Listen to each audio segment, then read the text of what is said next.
everyone. I'm Christina Dominguez, and joining me today is an old friend, a dear friend, and a former colleague. This is Seth Voorhees. He's a multimedia journalist with Spectrum News. Thanks for being here, Seth. Oh, it's my pleasure.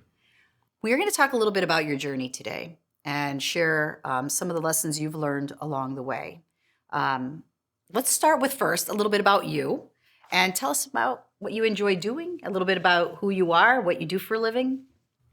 So what I do for a living is, I tell stories. I shoot my own video. I edit my own stories. I report on literally anything that comes up in the Rochester area. And that's my work life. Home life, married.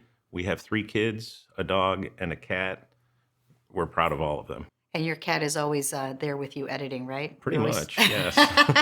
You post a lot of pictures.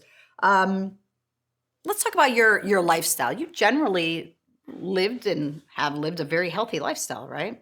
As far as I know, yeah. I mean, going to the gym, trying to stay on top of my health, absolutely. Never really had any serious issues until more recent years. So let's talk about that. And can you take us back to the beginning of how that all started and how you found out and why we're here today talking about this? Yeah. So basically, my primary physician, who I'd had for years, had retired. And so I let it go without getting a physical for a couple of years.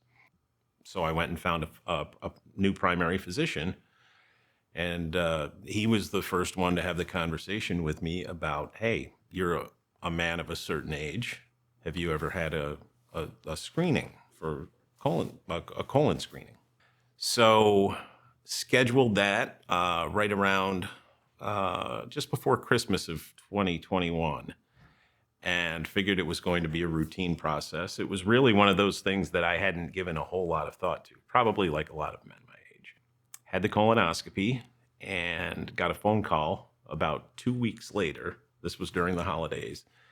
My doctor said, I don't generally like to deliver this news over the phone, but I knew you were going to be out of town. We need to get you in as soon as you get back, because I had some cancerous cells in a polyp.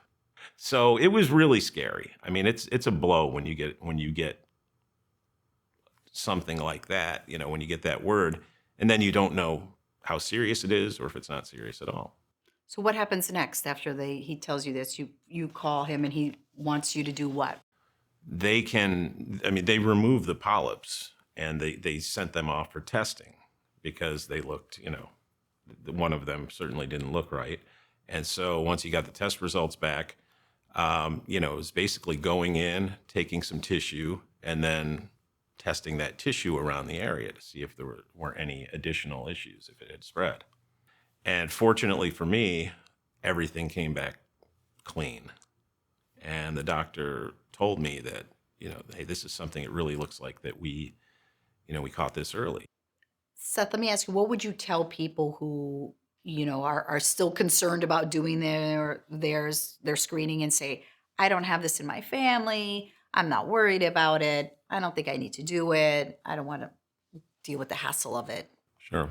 Yeah, it's easy to think of this as an uncomfortable process, but really my experience, having gone through it 3 times in a year, it's not really, I never felt discomfort. I mean, the prep is not a lot of fun, but really this entire process between the prep and the procedure itself, it basically takes up a day.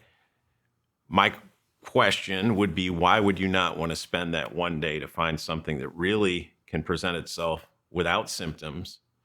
And if it goes on, the chances of survival are less. If it's caught early, the chances of survival are great. And that's what my situation was. And I'm thankful that I was able to do it. Seth, thanks for sharing your story. Absolutely.